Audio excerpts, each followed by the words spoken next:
students, today in this class we are going to discuss about the resistance.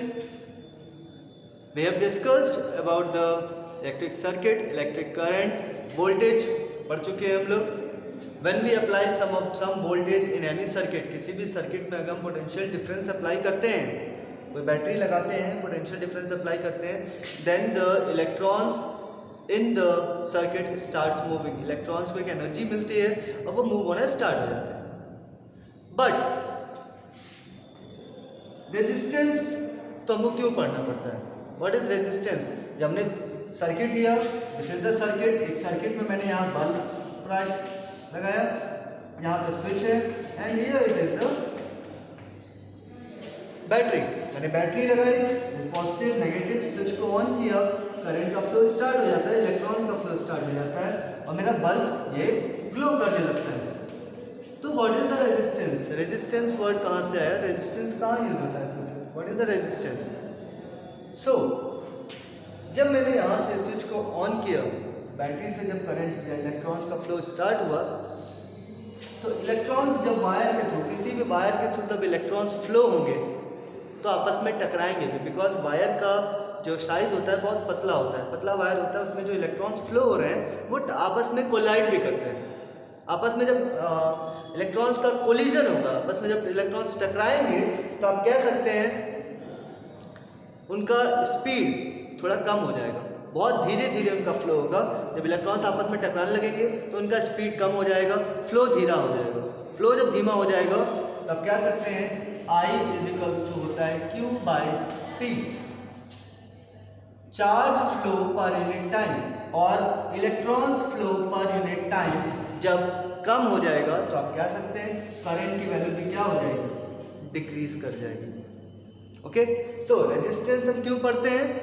Resistance, her wire में कुछ ना कुछ resistance होता है. Every wire has some resistance. जिस resistance पे ये करंट की वैल्यू डिपेंड करती है. Every wire has some resistance, जिस रेजिस्टेंस पे ये करंट की वैल्यू डिपेंड करती है. अगर वायर का रेजिस्टेंस ज़्यादा होगा, वायर का रेजिस्टेंस ज़्यादा होगा मीन्स जब वायर के थ्रू इलेक्ट्रॉन्स फ्लो कर रहे हैं उनमें कोलिजन ज़्यादा होगा. जब उनमें कोलिजन ज़्यादा होगा तो चार्ज का flow per unit time charge का फ्लो मेरा कम हो जाएगा और करंट का वैल्यू भी डिक्रीज कर जाएगा. और किसी वायर में अगर इलेक्ट्रॉन्स और चार्जेस जो हम कहते हैं उनका अगर कोलिजन कम हो रहा है, वो आपस में टकरा कम रहे हैं तो वो ज़्यादा स्पीड से फ्लो करेंगे. जब ज़्यादा स्पीड से फ्लो करेंगे तो हम कह सकते हैं charge flow per unit time बढ़ जाएगा, ज़्यादा हो जाएगा और करंट का वैल्यू भी बढ़ जाएगा. ओके, तो यहाँ हम इसलिए रेजिस्टेंस का हम बात करते हैं because different wires has different capacity for the charge flow. और वो डिपेंड करता है वायर के साइज पे, वायर की थिकनेस पे एंड सो मैनी थिंग्स, जिस पे हमारा रेजिस्टेंस का वैल्यू डिपेंड करता है. Okay, then start the resistance. So resistance is, हम क्या सकते हैं, it is the simple it is the property of any conductor. It is the property of any conductor by which it resists the flow of current.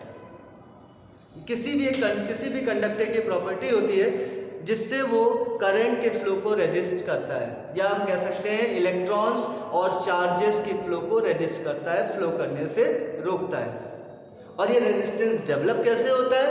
It develop due to the collision between the electrons. Like मैंने मान लिया ये मेरा एक conductor है और wire है which is in the shape of cylinder. Wire का शेप सिलेंडर होता है. दिस इज अ वायर और इसमें इलेक्ट्रॉन्स फ्लो कर रहे हैं. जैसे ही आपने वोल्टेज अप्लाई किया, यहाँ इलेक्ट्रॉन्स का फ्लो स्टार्ट हो गया. अब जब ये इलेक्ट्रॉन्स फ्लो कर रहे हैं तो इधर भी ये रैंडमली टकरा सकते हैं कहीं भी, ये बहुत ज़्यादा आपस में टकराएंगे. जब इन इलेक्ट्रॉन्स में आपस में कोलिजन होगा तो मेरा रेजिस्टेंस डेवलप होगा. और यही जो इनके टकराने की प्रॉपर्टी है, इसी से रेजिस्टेंस डेवलप हो रहा है. और ये कोलिजन की प्रॉपर्टी हर वायर की डिफरेंट होती है. वायर आपने थिक ले लिया, मोटा वायर ले लिया तो स्पेस ज़्यादा मिलेगा इलेक्ट्रॉन्स को, इलेक्ट्रॉन्स टकराएंगे कम, इजीली फ्लो कर सकते हैं. वायर आपने बहुत थिन लिया है तो आपके इलेक्ट्रॉन्स बहुत ज़्यादा टकराएंगे, बिकॉज आपने स्पेस बहुत कम दिया है और बहुत सारे इलेक्ट्रॉन्स अगर कम स्पेस के थ्रू फ्लो करेंगे तो क्या होगा, उनमें आपस में कोलिजन ज़्यादा होगा।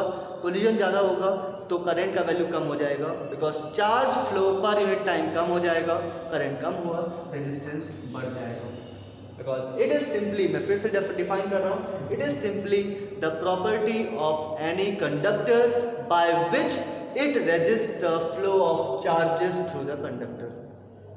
ये किसी भी कंडक्टर की प्रॉपर्टी होती है जिससे वो उस कंडक्टर में चार्ज के फ्लो होने को रेजिस्ट करता है या रोकता है, या आप कह सकते हैं ऑपोज करता है।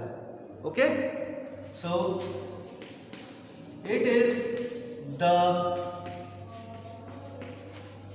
Property of the conductor, it is the property of the conductor by which it resists the flow of charges। ये किसी भी कंडक्टर की प्रॉपर्टी होती है जिसकी वजह से उस कंडक्टर में फ्लो ऑफ चार्जेस या इलेक्ट्रॉन के फ्लो को रेजिस्ट किया जाता है, रोका जाता है। Okay, by the collision of electrons. Okay, जय हिंद।